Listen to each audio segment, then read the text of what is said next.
Republican Congressman Randy Weber of Friendswood. Thank you so much and welcome to Ion Politics. Thank you, Jack. Good to be with you. Nice to be with you. So you filed the censure resolution against Dallas Congresswoman Jasmine Crockett. Why was this important for you to do? Well, look, the thing is, and I don't know how much you know about Governor Abbott. Of course, he had a tree fall on him when he was 26 years old. He has been and he nonetheless that didn't hinder him. Law degree, went to work, was a judge. He was the Attorney General for Texas, now the great governor of Texas. It's never held him back a second. It has never been a problem, and it's unfathomable to me that anybody would call any other member, whether it was a member, a congressman, whether it was a governor, whether lieutenant governor, whoever it might be, a hot wheels or a hot mess. Those are especially at the human rights seminar she was at. Those kinds of comments. When I was growing up, Jack, my mother had a policy. If you said something bad or wrong, she washed your mouth out with soap.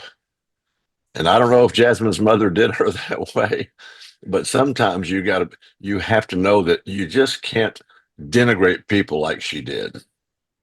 And do you know when there will be a vote set for this? And do you see this passing?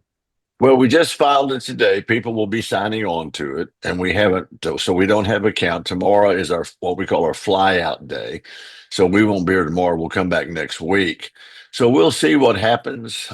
You saw what happened with Al Green in the State of the Union, where he was trying to talk over the president. Not once, not twice, but three times, warned by Speaker Johnson three times before they finally took him out. If you look at the video, you'll see me doing "Get him out of here." If you look at that video, and so there should be some decency for the United States House of Representatives. I don't care whether it's the State of the Union, which the president was well within his right to do. He's talking to Congress, he's talking to the House of Representatives, the senators, he's talking to the American people. And Governor Abbott he is the chief executive for the state of Texas. He presides over the Texas legislature, if you will, along with Dan Patrick over in the Senate side, excuse me. Um, so you've got to have a sense of decency to this situation, this process. When we start calling each other names or other elected official names, God help us. We've got to put a stop to this, and that's the reason I filed this. You know, and it doesn't matter whether it's Republican or whether it's Democrats. If they're calling each other names like that, calling them out in public, there's no place for it. What do you say to those who say, aren't there better things to file a resolution on? Well, absolutely. There's all kinds of things. You said talk about reconciliation. Of course, you heard about my great district with all the seven ports and all the energy, the bills that we're trying to get done on the Energy and Commerce Committee, a pipeline permitting reform, getting nuclear energy, getting our energy grid built up. Lots of things for us to discuss. Reconciliation as a member of the Energy and Commerce Committee. We have the purview of some $880 billion to come up with to try to facilitate getting rid of it in the best way possible. So yeah, there's a lot of work to be done. They were aimed at an April date, as you know. I think it's April what 14th, maybe, or is it? No, I'm sorry, it's been moved back. We've got a continuing resolution. We've got things we're working on, and it's not just Energy and Commerce Committee, Jack. It's other committees that have their purview of what they're working on too. And so we have our work cut out to it, and we are focused on that work. And you make a good point because the last thing we need are discrepancies like this, or somebody says that kind of stuff and actually changes the focus on what we're trying to do. But then I guess if you don't like President Trump, if you don't like, Elon, then I guess these are the kinds of things you do. And we ought not to be we ought not to be here.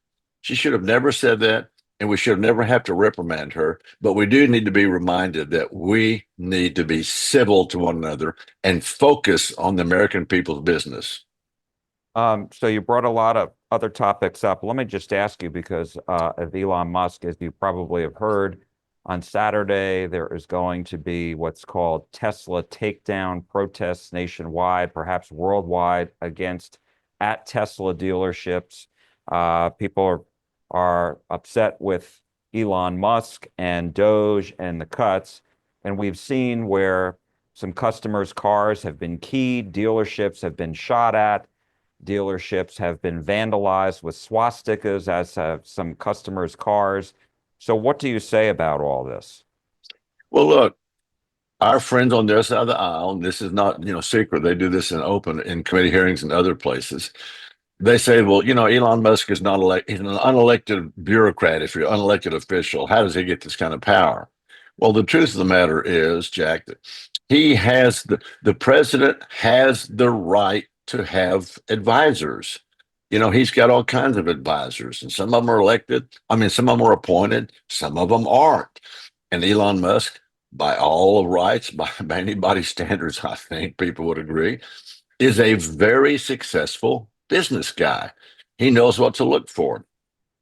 And, Jack, I was in the Texas House for 4 years, very active Republican since Reagan ran for re-election. One of the things Republicans, we always said about the government was you gotta cut out waste, fraud, and abuse. Those three things.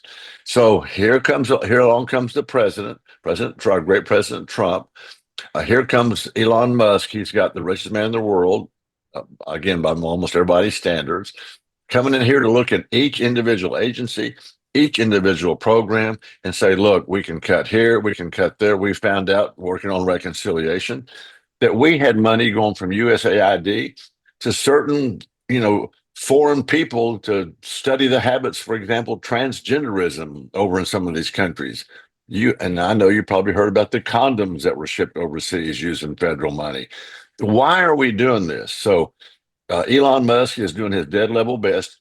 He's got his own advisors. They look at these programs, they look at these projects, and they say, okay, the president has the ultimate final word. Trump has the final word. And they say, Mr. President, we can cut here, we can cut there, we can cut there. President's too busy to go into the details that deep. You know what I'm saying?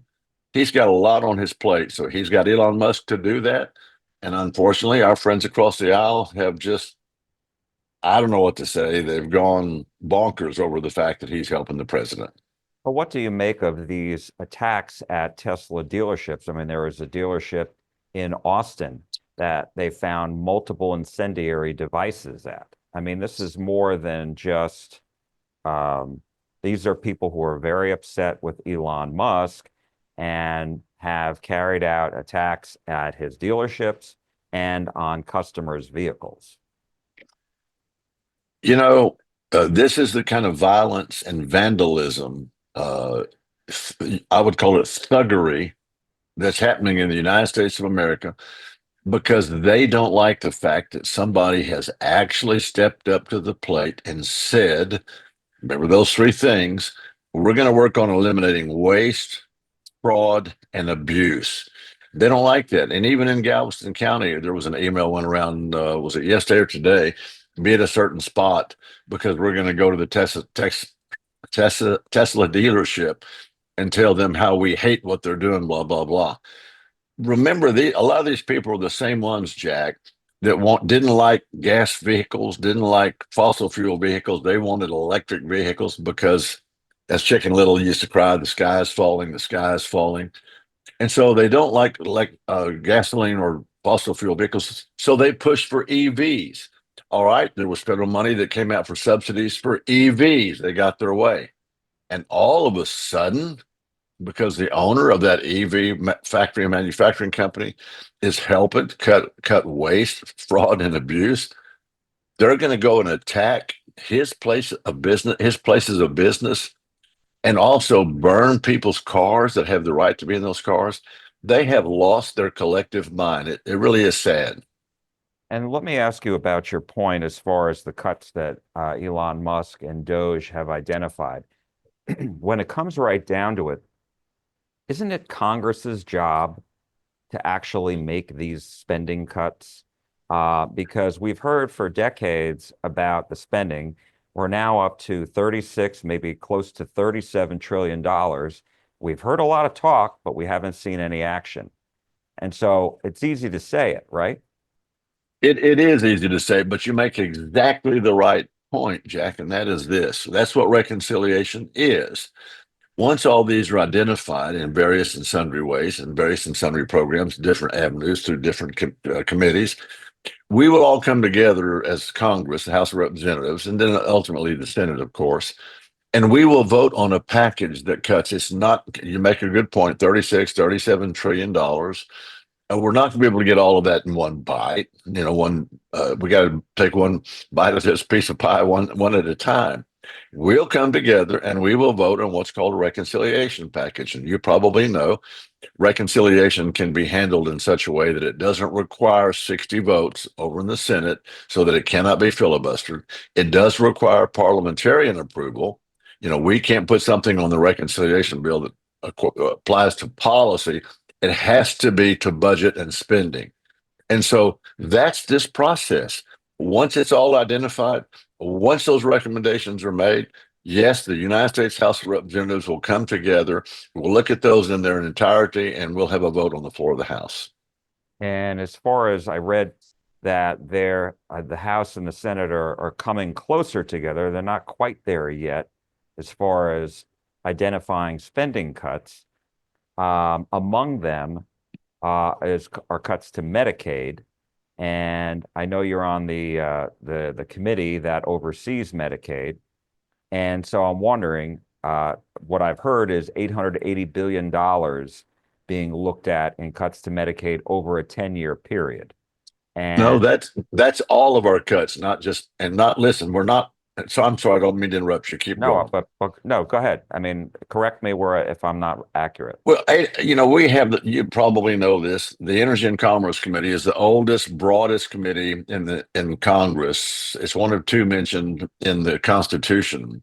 And so we have a legislative purview that's wider. We hear more bills than any of the other committees. You're talking about a lot of things. We're not seeking to cut Medicaid. What we're doing is we're seeking to say, look, there's a lot of people on Medicaid. We're talking about able-bodied adults who could go out and get a job. They don't need to be on Medicaid. They should not be on Medicaid. They can go back and get in the Affordable Care Act market. So we're not talking about taking Medicaid. You remember when Romney ran and Paul Ryan was running for vice president back, what, 6, 8, or was longer years ago, how they had, Democrats had a picture of a look like a Paul Ryan pushing grandma in a wheelchair over the cliff. I don't know if you saw that or not. They use scare tactics. We saw it back then. We're seeing it now. There's nothing that says Medicaid can't be streamlined, nothing that says a lot of these things can't be streamlined. We're not going to take Social Security away from people who worked for it all their life. Those people who need Medicaid, Medicare too, for that fact, those who need it the most are entitled to it and should have it. We are a caring company. We care about people who are less fortunate than we are, or who might be injured or incapacitated some kind of way and need extra care. But there are people on that program that need to be taken off. You're hearing this about Social Security. You're hearing that we were sending Social Security dollar checks to people that were 120 years old, 130 years old. Elon Musk has found that. They found out where a 9-year-old boy was getting a Social Security check. These are the kinds of things we're going after to say we can clean all these up. You make a good point earlier, 36, $37 trillion. We're not going to probably reduce $1 trillion or two. I would hope we could, but I'd have to say this. This is a start for us. I've been there 12 years, 4 years in the Texas House, now 12 years in Congress. I watch spending with a great degree of interest. This is the first time in Texas didn't need it because we have a balanced budget, but still I watched spending the appropriations bill. This is the first time in all of those 16 years, now 12 of them in Congress, I've ever seen us attack this like we're doing it. I'm thankful for this. I'm thankful for Donald Trump. I'm thankful for Elon Musk. Together, we can do this. And my last question to you, and I appreciate your time, Congressman, is will Texas get reimbursed by Congress for its border security efforts? I know the governor was up there pressing his case on Capitol Hill and at the White House. Do you see this happening? Well, you're absolutely right. He came and spoke to the Texas delegation. As you know, there's 25 Republicans and 13 Democrats. Well, he came and spoke to us Republicans. I don't know, maybe maybe 4 weeks ago. He had a list of all the money they had spent on whether it was buildings, whether it was on troops, whether it was overtime, whatever it was. And it was when I, Jack, when I was in the Texas legislature, I was the vice chairman of the Borders Committee my second term. We were putting $200 million a session on the border back then, 2009 to 2012. So think of all the buildup. The United States has about 1,967 miles of border with Mexico, give or take. And Texas has almost 1,200, almost three-fourths, or I should say, I guess maybe two-thirds of that border. We're facing the brunt. We were stopping what President Biden wouldn't stop. You know that Alejandro Mayorkas kept saying the border is secure, the border is secure, and yet hundreds of thousands of illegals were coming across the border. We hope the Texas delegation is writing a letter, is hanging together to say, look, Texas needs to be reimbursed for this. We're going to be pushing for that. It's just not the best time to do it in reconciliation, but we plan to do that going forward. So you don't think it'll happen in reconciliation? Well, you have to remember what I said. Reconciliation has to be about spending, and so I'm cutting spending rather is what we're doing. It cannot be about policy. So if the bad policy was an open border, which obviously it was, and Texas chose to spend their own money, which obviously they did, thank God for our great Texas legislature. No telling how bad it would be if they had not. So I don't think you're going to see it in reconciliation, but this ain't over yet. So we'll still be pushing for Texas to get reimbursed. Republican Congressman Randy Weber of Friendswood, thank you so much. We appreciate it. Thank you, Jack. Appreciate y'all having me on. You bet.